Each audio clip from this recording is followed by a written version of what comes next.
Good evening, I'm Karl Deigert. Welcome to Profile.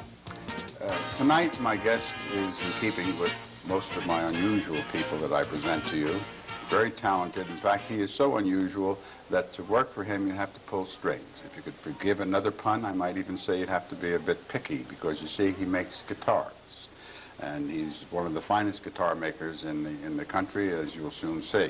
Please say hello to Phillip J. Petillo from West Deal. And Phil, for a busy man like you, I'm so delighted that you take time out to come see me. We got to get right to the important thing, and that is for the viewers out there. I'm sure we have some, at least young people, younger than my 30 years, Phil, who would want to know this important question. How does it feel to know that you create the sound that Springsteen makes? Well, I'd like to start off by saying I'm delighted to be here with you today. And the feeling is very nice. It's nice to have big-name acts that come to you and respect your work. I've known Bruce for about 17 years, and I've been doing work for him for at least that long.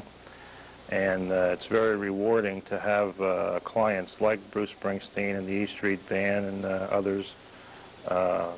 It's just a wonderful feeling to see all your products being used and getting nice letters from them, having it mentioned in magazines, on television, that sort of thing.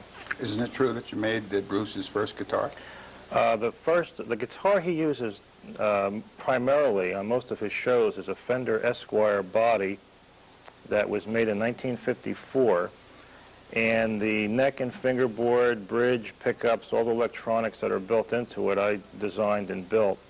And that took a process of time to acquire the particular sound, which has been referred to as the Asbury Park sound, which we worked on for quite a few years to get that particular tone qualities. Because we have so much to do and show and talk about, I want to get this in right away. So while the camera folks are coming in here, I'd like people to see the boss himself with none other than Phillip Petillo. That was taken at the Meadowlands last show of the Meadowlands this year. Last 84. That's an interesting shirt he's wearing there. Yeah, he comes up with some strange things. I don't know where he gets them. Him and Niels always have some kind of outrageous shirts, T-shirts. When you say Neil, you mean? Niels Lofgren, his guitar player. He replaced Steve Van Zandt.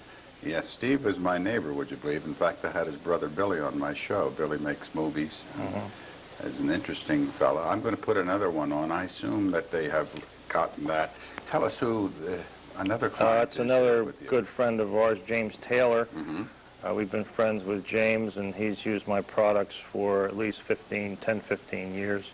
And before I get off the subject of Bruce, because we want to get right into your work, I would be remiss in my work if I did not ask at least a person like you who knows Bruce to tell us just a little bit, what kind of person do you feel he is?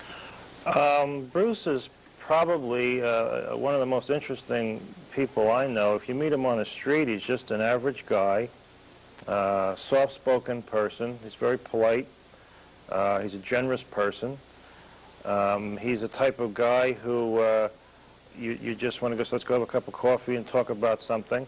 But when you give him a guitar, put him in front of some people, give him a microphone, we call him, he turns into Superman.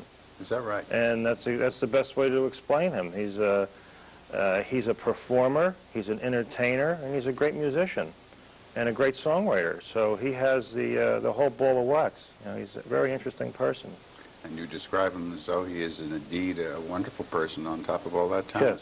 Yes, yes he is. Let's, Phil, because again,